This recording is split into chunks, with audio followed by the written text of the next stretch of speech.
യേശുവേ നന്ദി.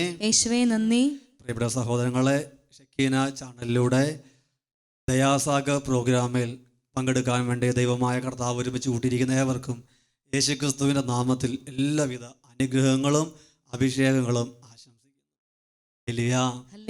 ഇന്ന് നമ്മൾ ചിന്തിക്കുന്ന വിഷയം ഉൽപ്പത്തി പുസ്തകം 4-ാം അധ്യായം 13-ാമത്തെ തിരുവചനം. ഉൽപ്പത്തി പുസ്തകം 4-ാം അധ്യായത്തിൽ 13-ാമത്തെ വാക്യത്തിൽ ദൈവത്തിൻ്റെ സന്നിധിയിൽ ശപിക്കപ്പെട്ടവനായി തീർന്ന കായൻ ദൈവത്തോട് നിലവിളിക്കുന്ന പ്രാർത്ഥനയാണ് രേഖപ്പെടുത്തി വെച്ചിരിക്കുന്നത്.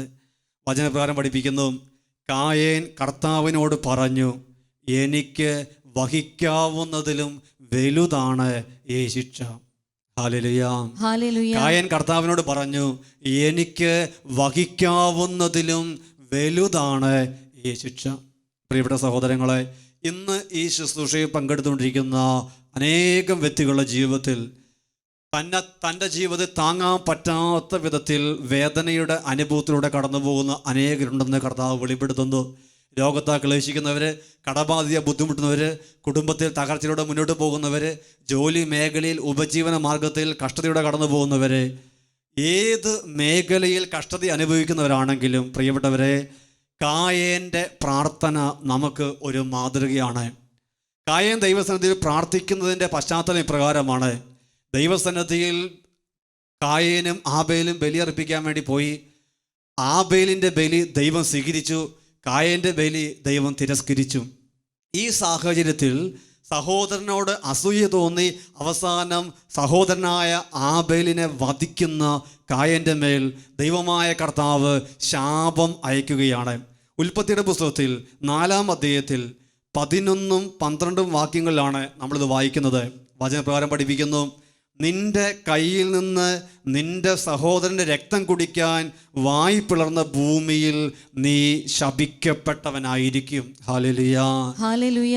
ബൈബിളിൽ വിശുദ്ധ ഗ്രന്ഥത്തിൽ ആദ്യത്തെ കൊലപാതകിയായ കായനോട് ദൈവമായ കർത്താവ് നേരിട്ട് പറയുകയാണ്, നീ ശപിക്കപ്പെട്ടവനായിരിക്കും.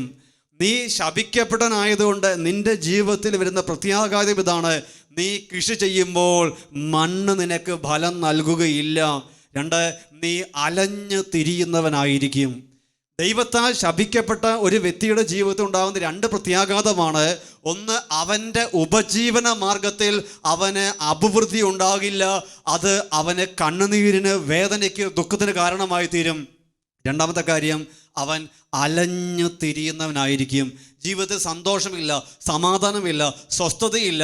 അവൻ ആശ്വാസം തേടി ഉഴറുന്നവനായി തീരും. കായനെക്കുറിച്ച് ദൈവമായ കർത്താവ് 2 കാര്യം പറഞ്ഞു സഹോദരനെ വധിച്ചതിൻ്റെ പേരിൽ. പ്രിയപ്പെട്ട സഹോദരങ്ങളെ, ജീവിതത്തിൽ മനുഷ്യനെ ശപിച്ചാൽ ഈ ലോകത്തിൽ എന്തൊക്കെ പ്രതികൂലമുണ്ടായാലും അവിടെ വീണ്ടും ഒരു അവസാന പ്രതീക്ഷ ദൈവമാണ്. എന്നാൽ ദൈവത്താൽ തന്നെ ശപിക്കപ്പെട്ടവന് ഇനി എവിടെയാണ് പ്രതീക്ഷ? സാമുവേലിൻ്റെ 1-ാമത്തെ പുസ്തകത്തിൽ 2-ാം അധ്യായം 15-ാമത്തെ വാക്യത്തിൽ ഏലി പുരോഹിതൻ തൻ്റെ പ്രിയപ്പെട്ട മക്കളോട് പറയുന്നൊരു കാര്യമുണ്ട്.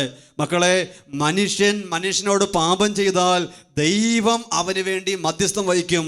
എന്നാൽ കർത്താവിനോട് പാപം ചെയ്താൽ ആര് മധ്യസ്ഥം വഹിക്കുമെന്ന്. ഇവിടെ ദൈവസന്നിധിയിൽ ദൈവത്തിനെതിരായി പാപം ചെയ്ത കായൻ അതേ ദൈവത്തോട് നിലവിളിക്കുകയാണ്, ദൈവമായ കർത്താവേ, എനിക്ക് താങ്ങാൻ പറ്റുന്നതിലും അധികമാണ് ഈ ശിക്ഷ എന്ന്.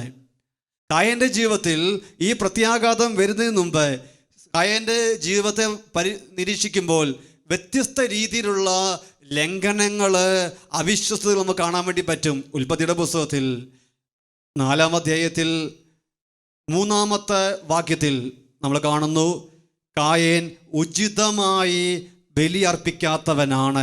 4-ാം അധ്യായത്തിൽ 3-ാമത്തെ വാക്യത്തിൽ പറഞ്ഞത് ഉചിതമായി ബലി അർപ്പിക്കാത്തവനാണ് കായേൻ. അതുകൊണ്ട് തന്നെ കർത്താവിൻ്റെ വചനം പഠിപ്പിക്കുന്നുണ്ട്, കായേൻ വിളവിൽ 1 ഭാഗം കർത്താവിന് സമർപ്പിച്ചു. 1 ഭാഗം എന്ന് മാത്രമേ പറയുന്നുള്ളൂ. എന്താണ് ബലിയുടെ ഉചിതമില്ലായ്മ, ഔചിത്യമില്ലായ്മ എന്ന് വചനം വ്യക്തമായി പഠിപ്പിക്കുന്നില്ല. 4-ാം അധ്യായത്തിൽ 7-ാമത്തെ വാക്യത്തിൽ കർത്താവ് കായനോട് ചോദിക്കുന്ന ചോദ്യത്തിലാണ് ഇത് വെളിപ്പെടുന്നത്. ഉചിതമായി പ്രവർത്തിച്ചാൽ നീയും സ്വീകാര്യനാവുമായിരുന്നില്ലേ എന്ന് വെച്ചാൽ ബലിയർപ്പിച്ചപ്പോൾ എന്തോ ഔചിത്യമില്ലായ്മ, ദൈവത്തിന് സ്വീകരിക്കാൻ പറ്റുന്ന വിധത്തിൽ അർപ്പിക്കുന്ന കാര്യത്തിൽ കായൻ പരാജയപ്പെട്ടു. ബലി തിരസ്കരിക്കപ്പെട്ടവനാണ് കായൻ. രണ്ടാമത്തെ ഒരു പ്രത്യേകത കായൻ്റെ ജീവിതം നമ്മൾ കാണുന്നത് ഉൽപ്പത്തി പുസ്തകം 4-ാം അധ്യായത്തിൽ 5-ാമത്തെ വാക്യത്തിൽ ദൈവത്തോട് പോലും കോപിക്കുന്നവനാണ് കായൻ. തൻ്റെ ബലി തിരസ്കരിക്കപ്പെട്ടു എന്നറിഞ്ഞപ്പോൾ ദൈവത്തോട് പോലും കോപിക്കുന്ന കായൻ. മൂന്നാമത്തെ ഒരു പ്രത്യേകത ഉൽപ്പത്തി പുസ്തകം 4-ാം അധ്യായത്തിൽ 7-ാമത്തെ വാക്യത്തിൽ ദൈവമായ കർത്താവ് കായനെ വ്യക്തമായിട്ട് താക്കീത് കൊടുത്തു. ഇതാ, ഉചിതമായി പ്രവർത്തിക്കുന്നില്ലെങ്കിൽ പാപം വാതിൽക്കൽ തന്നെ പതിയിരിപ്പുണ്ടെന്ന് നീ അറിയണം, നീ അതിനെ കീഴടക്കണം. ദൈവം കൊടുത്ത താക്കീത് കായൻ ശ്രദ്ധിച്ചില്ല. അത് കായൻ്റെ ജീവിതത്തിൽ വരുന്ന മൂന്നാമത്തെ ഒരു അപജയമാണ്. നാലാമത്തെ ഒരു കാര്യം നമ്മൾ കാണുന്നത്, അവൻ സഹോദരനായ ആബേലിനോട് കയർക്കുകയാണ്. സഹോദരനോട് കലഹിക്കുന്ന സ്വഭാവമുള്ളവനാണ് കായൻ. വീണ്ടും 5-ാമത്തെ ഒരു പ്രത്യേകത, സഹോദരനോട് കയർത്ത് കലഹിച്ച് സഹോദരനെ കൊല്ലുന്നവനാണ് കായൻ. സഹോദരൻ്റെ ഘാതകനായ കായൻ. അവിടം കൊണ്ട് തീരുന്നില്ല. 6-ാമത് ഒരു അപജയം കൂടി നമ്മൾ വചനത്തിൽ കായൻ്റെ ജീവിതത്തിൽ കാണുന്നു.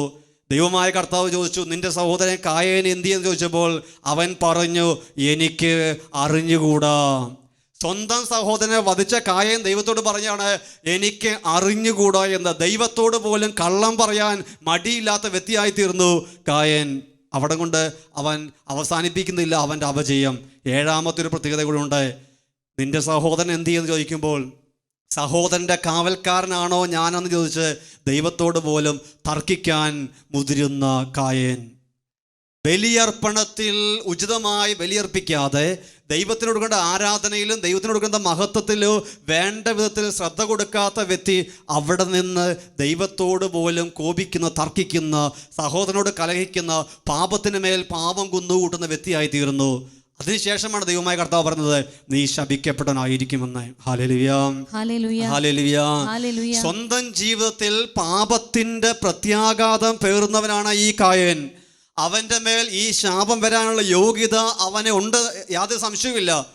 മനുഷ്യനെ ബഹുമാനിക്കാത്തവൻ, ദൈവത്തെ ബഹുമാനിക്കാത്തവൻ, ദൈവത്തോടും മനുഷ്യനോടും ഒരുപോലെ മറുതലിക്കുന്ന സ്വഭാവമാണ് ഈ കായനുള്ളത്. ആ കായനാണ് ശപിക്കപ്പെടാനായി തീർന്നത്. എന്നിട്ടും കായൻ അവൻ്റെ ജീവിതത്തിൽ ശാപം വന്നു കഴിയുമ്പോൾ ദൈവത്തിന് സ്ഥലം നിലവിളിക്കുകയാണ്, ദൈവമായ കർത്താവേ, എനിക്ക് വഹിക്കാവുന്നതിലും വലുതാണ് ഈ ശിക്ഷ എന്ന്. ഹല്ലേലൂയ. പ്രിയപ്പെട്ട സഹോദരങ്ങളെ, ഇവിടെ കായൻ്റെ കുറവുകളെ കുറിച്ചോ കായൻ്റെ ജീവിതത്തിൽ ലഭിച്ച ശിക്ഷയെക്കുറിച്ചോ അല്ല നമ്മുടെ പ്രധാന ചിന്താ വിഷയം.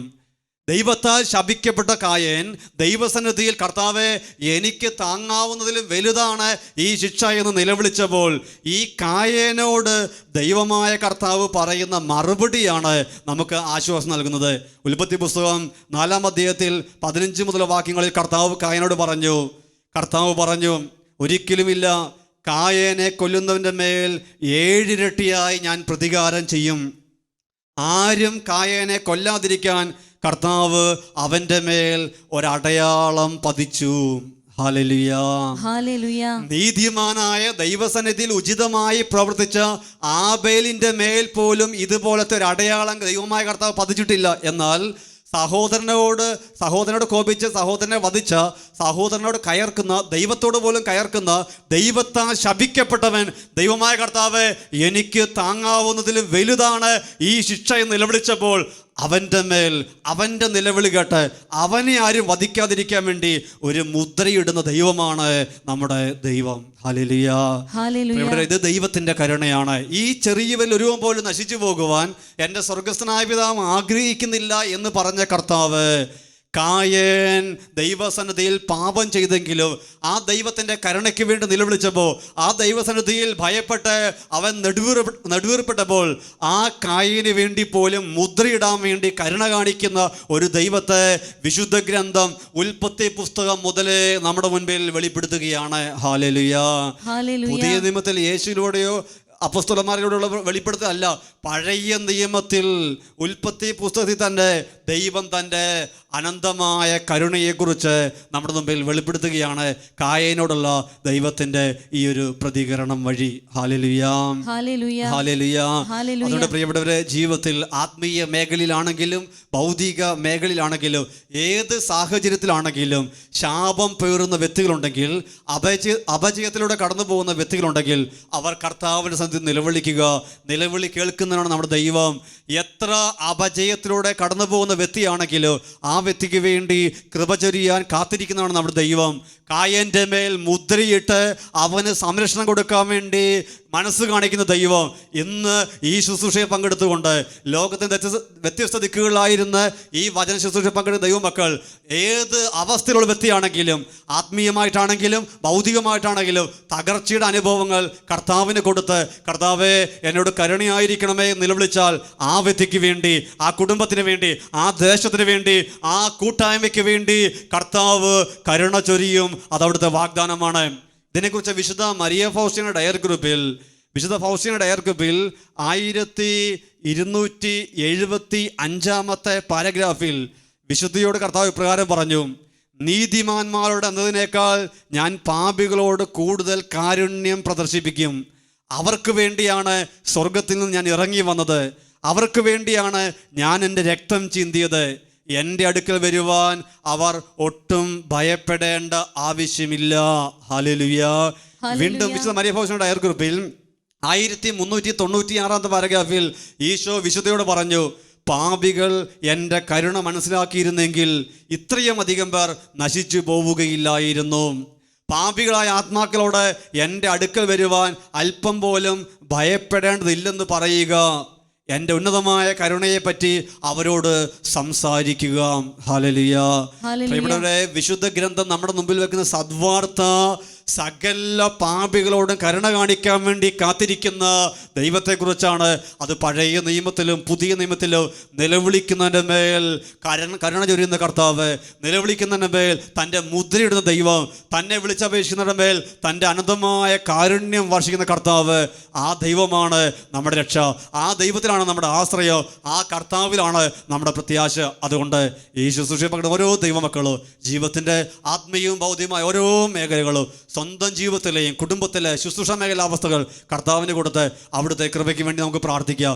ഈ സമയം കരങ്ങൾ ഉയർത്തി നമ്മുടെ ജീവിതത്തിലെ ഓരോ അവസ്ഥകളും കർത്താവിന് കൊടുത്തുകൊണ്ട് നമുക്കൊന്ന് പ്രാർത്ഥിക്കാം. കർത്താവേ, കൃപ ചൊരിയണമേ. ഈ ശുശ്രൂഷ പങ്കെടുക്കുന്ന ഓരോരുത്തരും അവിടുന്ന് അനുഗ്രഹിക്കണമേ. ഓരോരുത്തരുടെ മേലും കൃപ ചൊരിയണമേ. Hallelujah, hallelujah, hallelujah.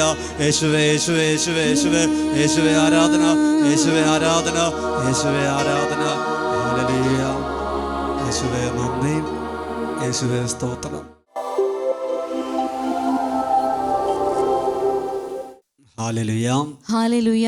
പ്രിയപ്പെട്ട സഹോദരങ്ങളെ, ഇന്ന് അനേകം വ്യക്തികളുടെ ജീവിതത്തിലെ വലിയൊരു പ്രതിസന്ധി എന്ന് പറയുന്നത് അവരനുഭവിക്കുന്ന കഷ്ടപ്പാടുകളോ ഞെരുക്കങ്ങളോ ഒന്നുമല്ല. അതിനേക്കാട്ടിലുപരി എൻ്റെ ദൈവം ഇതൊന്നും കാണുന്നില്ലേ, ഞാൻ ഇത്രയും പ്രാർത്ഥിച്ചിട്ടും എൻ്റെ കർത്താവ് ഇതൊന്നും ശ്രദ്ധിക്കുന്നില്ലേ, ഈ ഒരു സംശയം ഇന്ന് അനേകം ദൈവമക്കളുടെ ജീവിതത്തിലുണ്ട്. ഈ കഴിഞ്ഞ നാളുകളിൽ ഈ ധോണി ധ്യാനത്തിന് വന്ന അനേകരെ പരിശുദ്ധാത്മാവിൻ്റെ വരദാനങ്ങൾ ഉപയോഗിച്ചുള്ള കൗൺസിലിങ്ങിൽ പങ്കെടുത്ത സമയത്ത് അവർ കൗൺസിലിംഗ് കഴിഞ്ഞിട്ട് തിരിച്ചു വന്ന് അച്ഛനോട് പറഞ്ഞൊരു അനുഭവമുണ്ട്. അച്ഛാ, ആ പരിശുദ്ധാത്മാവിൻ്റെ വരദാനങ്ങൾ ഉപയോഗിച്ച് കൗൺസിലിംഗ് നടത്തുന്ന സിസ്റ്ററുടെ അടുത്ത് പോയി കൗൺസിലിംഗ് നടത്തിയപ്പോഴാണ് എൻ്റെ ഈശോ എൻ്റെ ജീവിതത്തിലെ ഇത്രയും ചെറിയ കാര്യങ്ങൾ പോലും ഇത്രയും ഗൗരവത്തോടെ ശ്രദ്ധിക്കുന്നു, ഞാൻ കണക്കാക്കുന്നതിനേക്കാൾ കൂടുതൽ ശ്രദ്ധയോടുകൂടി എൻ്റെ കർത്താവ് എന്നെ കാണുന്നു. ആ ഒരു ബോധ്യം വന്നപ്പോൾ എനിക്ക് ഇതുവരെ ലഭിക്കാത്തൊരു ആനന്ദവും ആശ്വാസവും എൻ്റെ ജീവിതത്തിൽ വന്നു എന്ന് അനേകർ സാക്ഷ്യപ്പെടുത്തിയത് അച്ഛൻ ഓർക്കുകയാണ്. അങ്ങനെ അനുഭവങ്ങൾ പങ്കുവെച്ച 1-2 വ്യക്തികളുടെ സാക്ഷ്യങ്ങൾ നമുക്കിപ്പോൾ ശ്രവിക്കാം. അത് നമുക്കും ഒരു പ്രത്യാശയ്ക്ക്, വിശ്വാസത്തിൽ ഒരു പടി കൂടി വളർച്ചയ്ക്ക് കാരണമായി തീരും. Hallelujah, hallelujah. എൻ്റെ പേര് ബിജീഷ്. ഞാൻ പയ്യന്നൂരിൽ നിന്ന് വരുന്നു, കണ്ണൂർ ജില്ലയിൽ. ഞാനൊരു സെമിനാരി വിദ്യാർത്ഥിയാണ് CMI സഭയിൽ. ഞാൻ കൗൺസിലിങ്ങിന് ചെന്നിരുന്ന പാടും സിസ്റ്റർ എന്നോട് ചോദിച്ചു, നീ ഈശോയെ എന്തിനാ കരയിപ്പിച്ചതെന്ന് ചോദിച്ചു. അപ്പം ഞാൻ ആലോചിച്ചു, ഞാനെന്തിനാ ഈശോയെ കരയിപ്പിക്കുന്നത്? അപ്പം സിസ്റ്റർ പറഞ്ഞു, ജൂലൈ 3 ബന്ധപ്പെട്ട് ഒരു ദിവസമാണ് നീ കരയിപ്പിച്ചതെന്ന് പറഞ്ഞു. അപ്പം ഞാൻ ആലോചിച്ചപ്പം ജൂലൈ 3 ഞങ്ങളുടെ സെമിനാരിയുടെ ഒരു വലിയ ഫീസ്റ്റ് ഡേയാണ്. അപ്പോൾ തലേ ദിവസം അൾത്താരയൊക്കെ അലങ്കരിക്കണം. അപ്പം അന്ന് ഇന്ത്യയുടെ കളിയും കൂടി ഉണ്ടായിരുന്നു. അപ്പം കളി കാണാനുള്ള ആഗ്രഹത്തിലും പെട്ടെന്ന് ഡെക്കറേഷൻ തീർക്കാനുള്ള തീഷ്ണതയിലും ഞങ്ങൾ കൂടെയുള്ള എല്ലാവരും കൂടെ വർത്തമാനം പറഞ്ഞ് ഒന്ന് കുമ്പിട പോലും ചെയ്യാണ്ട് പെട്ടെന്ന് ഓടി നടന്നാണ് ചെയ്തത്. അപ്പോൾ സിസ്റ്റർ പറഞ്ഞു, അന്ന് ഞാൻ ആ ചെയ്ത തെറ്റിന് ഈശോ സക്രാരിക്കകത്തിരുന്ന് ചങ്ക് കൂട്ടി കരയുകയായിരുന്നു, ഈശോയോട് ക്ഷമ ചോദിക്കണം എന്ന് പറഞ്ഞു. അപ്പം അത് പ്രധാനമായിട്ട് എന്നെ സ്പർശിച്ചു. അതിനുശേഷം ഞാൻ പള്ളിക്കകത്തുനിന്ന് ഇതുവരെ വർത്തമാനം അറിയാൻ ശ്രമിച്ചിട്ടില്ല. ഇത് വളരെ പ്രധാനപ്പെട്ട കാര്യമാണ്. ജൂലൈ 3 അന്ന് ഫീസ്റ്റുമായി ബന്ധപ്പെട്ട ഡെക്കറേഷൻ നടത്തുന്ന ആൾക്കാർ കൂടെ നടക്കുമ്പോൾ ക്രിക്കറ്റ് കളി കാണാനുള്ള തീക്ഷ്ണത കൊണ്ട് പെട്ടെന്ന് പണി ചെയ്തു പോയതാണ്. ഒരു ആദരവില്ലാതെ തിരക്ക് കൂടിയപ്പോൾ ആദരവ് പറഞ്ഞു. അത് കൃത്യമായിട്ട് കർത്താവ് കൗൺസിൽ വെളിപ്പെടുത്തി കൊടുത്തു. ജൂലൈ 3 ഈശോയെ ദുഃഖിപ്പിച്ചുവെന്ന്. ഈശോയ്ക്ക് കൊടുക്കേണ്ട ആദരവ് കൊടുക്കാതെ ദേവാലയത്തിലൂടെ അങ്ങോട്ടും ഇങ്ങോട്ടും നടന്നത് ഈശോയ്ക്ക് നല്ല വേദനയായി എന്ന് ഈശോ വളരെ കൃത്യമായിട്ട് കൗൺസിലിംഗ് വെളിപ്പെടുത്തി. അങ്ങനെയാണെങ്കിൽ പ്രിയപ്പെട്ടവരെ, നമ്മുടെ പല കുടുംബ പ്രാർത്ഥനയുടെ സ്ഥിതി എന്താണ്? നമ്മൾ ഇടവപ്പള്ളി വന്ന് വിശുദ്ധ കുർബാനയ്ക്ക് സമയത്ത് വരില്ല, വന്നാൽ തന്നെ കുറച്ച് നേരത്തെ ചാടിപ്പോകും, വന്നാലും അലക്ഷ്യമായിട്ടിരിക്കും. ദൈവീക കാര്യങ്ങളിലൂടെ നമ്മുടെ ഉദാസീനത ഈശോയെ എത്രയധികം വേദനിപ്പിക്കുന്നു. ഹല്ലേലൂയ, ഹല്ലേലൂയ. പിന്നെ സിസ്റ്റർ എന്നോട് പറഞ്ഞ കാര്യം, വീട്ടിൽ ആരുടെയും കൈക്ക് എന്തെങ്കിലും പ്രശ്നം ഉണ്ടായോ എന്ന് ചോദിച്ചു. അപ്പം ഞാൻ പെട്ടെന്ന് ആലോചിച്ചപ്പോൾ പറഞ്ഞു, പപ്പയുടെ കൈ ഞാൻ ജനിക്കുന്നതിന് മുമ്പ് ഒരു ആക്സിഡൻറ്റ് പറ്റി ഓപ്പറേഷൻ ചെയ്തെന്ന് പറഞ്ഞു. അപ്പോൾ സിസ്റ്റർ പറഞ്ഞു, അതല്ല, ഈ അടുത്ത് സംഭവിച്ചൊരു കാര്യമാണെന്ന്. അപ്പോൾ പെട്ടെന്ന് ഞാൻ എൻ്റെ കാര്യം ആലോചിച്ചു. ഞാൻ ഈ ധ്യാനത്തിന് വരുന്നതിന് 2 ആഴ്ച മുമ്പ് അവിടുന്ന് എൻ്റെ കൈ ഉരിപ്പോയി. അപ്പോൾ സിസ്റ്റർ എന്നോട് ചോദിച്ചു, നീ പന്ത് കളിക്കുമ്പോഴല്ലേ നിൻ്റെ കൈ ഉരി പോയതെന്ന് ചോദിച്ചു. അപ്പം പറഞ്ഞു, അതെ, കൈ ഉരിയിട്ട് തിരിഞ്ഞു പോയെന്നുള്ള കാര്യം സിസ്റ്റർ ഇങ്ങോട്ടേക്ക് പറഞ്ഞു. അപ്പം സിസ്റ്റർ എന്നോട് പറഞ്ഞു, അത് ഈശോ നിന്നെ സുഖപ്പെടുത്തുന്നുണ്ട്, നീ ധ്യാനത്തിന് നന്നായിട്ട് പ്രാർത്ഥിച്ചാൽ മതി, പറ്റാവുന്ന അത്രയും കൈ വിരിച്ച് പിടിച്ചിട്ടുണ്ടെങ്കിൽ നിൻ്റെ കൈയുടെ വേദന പെട്ടെന്ന് സുഖപ്പെടുമെന്ന് പറഞ്ഞു. ഈ സിസ്റ്ററിനോട് നേരത്തെ പറഞ്ഞിട്ടുണ്ടോ കൈയിന് പ്രശ്നമുള്ള കാര്യം? ആ സിസ്റ്റർ നേരത്തെ കണ്ടിട്ടുണ്ടോ? ഇല്ല. പക്ഷെ കർത്താവ് പറഞ്ഞു, ഈ ഇരിക്കുന്ന സഹോദരൻ്റെ കൈ പ്രശ്നമുള്ളതാണ്, അത് കർത്താവ് സുഖപ്പെടുത്താൻ വേണ്ടി പോകാമെന്ന്. ഹല്ലേലൂയ, ഹല്ലേലൂയ. പിന്നെ ഒരു പ്രാവശ്യം ഞാൻ പള്ളിയിൽ പ്രാർത്ഥിക്കാൻ കയറിയപ്പോൾ എൻ്റെ കുട വെച്ചിരുന്നത് എൻ്റെ ചെരുപ്പിൻ്റെ മുകളിലാണ്. അപ്പം ഞാനൊന്ന് ആലോചിച്ചു, എൻ്റെ കയ്യിലുള്ള ഇപ്പോൾ ഉള്ള കുട 8ാം ക്ലാസ്സിൽ നിന്ന് വാങ്ങിച്ചതാണ്. അപ്പം ഞാൻ ബാക്കിയുള്ള കുടയൊന്ന് കമ്പയർ ചെയ്തിട്ടൊന്ന് ആലോചിച്ചു, ഇനി ഈ അവധിക്ക് വീട്ടിൽ പോകുമ്പോൾ ഒരു പുതിയ കുട വാങ്ങണം, കാരണം കുടയുടെ കോലമൊക്കെ പോയി. അപ്പോൾ സിസ്റ്റർ എന്നോട് ചോദിച്ചു, നീ ഒരു കുടയുടെ കാര്യം എന്തോ പറയുന്നത് കേട്ടല്ലോ എന്ന്. അപ്പം ഞാൻ വെറുതെ ഒന്ന് ആലോചിച്ചതാ. കുട വാങ്ങണമെന്ന് വലിയ ഉറപ്പൊന്നുമില്ല, എന്നാലും വെറുതെ ഒന്ന് മനസ്സിൽ ആലോചിച്ചായിരുന്നു ഒരു കുട വാങ്ങിച്ചാൽ കൊള്ളാമെന്ന്. അതും കർത്താവ് കണ്ടു. ഹല്ലേലൂയ. കുട വാങ്ങണമെന്ന് ആഗ്രഹം പറഞ്ഞില്ല, മധ്യസ്ഥ പ്രാർത്ഥന നടത്തിയില്ല, കുട കുറെ പഴക്കമായില്ല, ഒന്ന് മാറ്റിയാൽ നല്ലതാണ് എന്നൊരു ആലോചിച്ചത് അത് കർത്താവ് കേട്ടു. ഹല്ലേലൂയ. ഒരു വാക്ക് നിന്റെ നാവിൻ തുമ്പിൽ എത്തുന്നതിന് മുമ്പേ ഞാനത് അറിയുന്നു. ഹൃദയ വിചാരങ്ങൾ അറിയുന്നവനാണ് കർത്താവ്. അതുകൊണ്ട് പ്രിയപ്പെട്ട, നമ്മൾ ഈ ധ്യാനത്തിൽ പങ്കെടുക്കുമ്പോൾ, കർത്താവിൻ്റെ ശുശ്രൂഷയിൽ പങ്കെടുക്കുമ്പോൾ നമ്മൾ ഒത്തിരി സ്വരം വരുത്തി പ്രാർത്ഥന നല്ലതാണ്. പക്ഷേ ചില സമയത്ത് പ്രാർത്ഥിക്കാതിരിക്കുന്ന സമയത്തും കർത്താവ് അത് കാണുന്നുണ്ട്. തൻ്റെ അടുക്ക് വരുന്ന ഓരോരുത്തരുടെയും മനസ്സിൻ്റെ വ്യാപാരങ്ങൾ, ഹൃദയത്തിലെ അഭിലാഷങ്ങൾ കർത്താവ് അറിയുന്നുണ്ട്. ഈശോ എല്ലാം കാണുന്നത് ബോധ്യമായോ? നല്ല സന്തോഷമായോ? ഇനി ഈശോയെ നന്നായി സ്നേഹിക്കുവോ? നന്നായി പ്രാർത്ഥിക്കുവോ? കരങ്ങൾ ഉയർത്തിയെന്ന് കർത്താവ് നന്ദി പറഞ്ഞ് സ്തുതിക്കാം. ഹല്ലേലൂയ, യേശുവേ ആരാധന, യേശുവേ ആരാധന, യേശുവേ ആരാധന, യേശുവേ ആരാധന, യേശുവേ ആരാധന. ഹല്ലേലൂയ, ഹല്ലേലൂയ, യേശുവേ ആരാധന. ഹല്ലേലൂയ.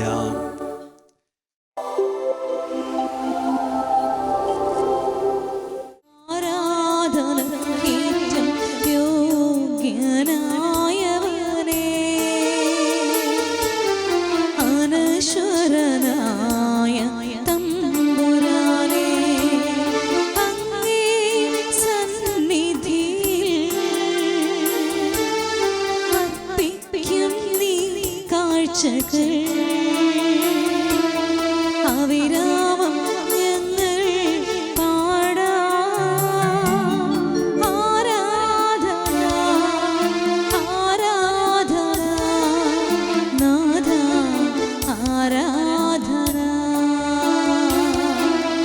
ആരാധന, ആരാധന നാഥ, ആരാധന.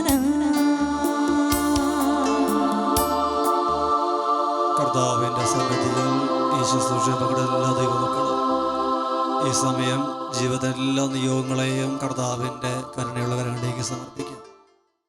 എത്രത്തോളം തകർന്നു പോയി എന്ന് വിചാരിക്കുന്ന വ്യക്തിയാണെങ്കിലും, ഇനി ഒരിക്കലും ഉയർച്ചയില്ല എന്ന് ചിന്തിക്കുന്ന വ്യക്തിയാണെങ്കിലും, ഇനി ആർക്കും എന്നെ രക്ഷിക്കാൻ പറ്റില്ല, ഞാൻ അത്രയും അപജയത്തിലായി, എൻ്റെ ദൈവത്തിന് പോലും എന്നോട് കരുണ കാണിക്കാൻ പറ്റാത്ത ദുർഭകാവസ്ഥയിലാണ് ഞാനെന്ന് ചിന്തിക്കുന്ന ഏതെങ്കിലും വ്യക്തിയുണ്ടെങ്കിൽ, അവർ ഈ രാത്രിയിൽ ഈ സമയത്ത് കർത്താവിൻ്റെ സന്നദ്ധയിൽ നമ്മുടെ ജീവിതത്തെ കൊടുക്കാം.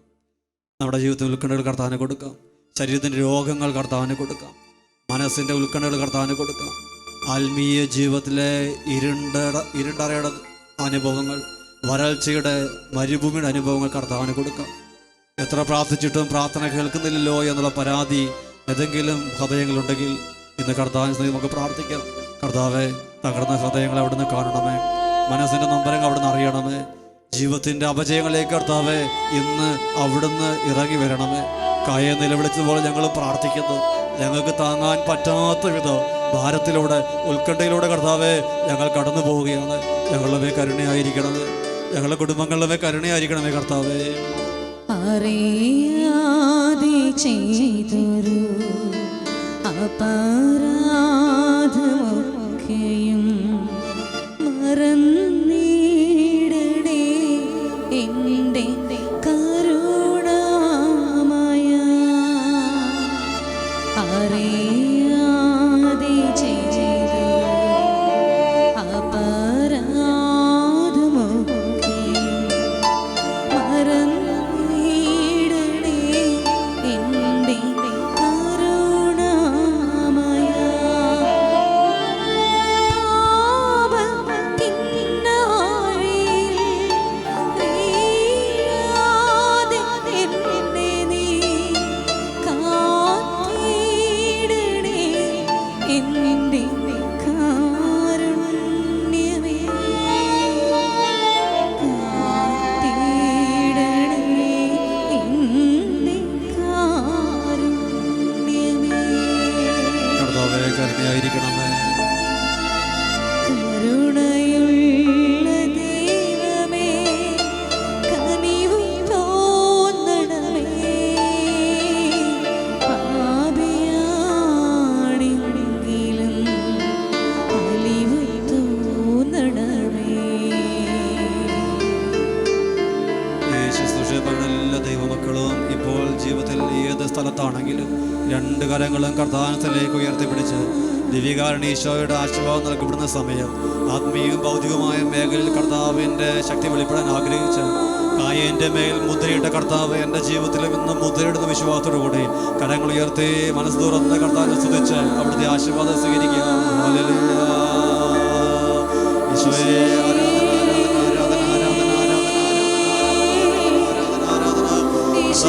കുടുംബങ്ങളുമേ കരുണയായിരിക്കണമേ. തകർച്ചയിലൂടെ ബോധനമേ കരുണയായിരിക്കണമേ. കടബാധിതരെ ബന്ധനങ്ങൾ കഴിയുന്നവരെ കരുണയായിരിക്കണമേ. രോഗിയുള്ളവേ കർത്താവേ കരുണയായിരിക്കണമേ.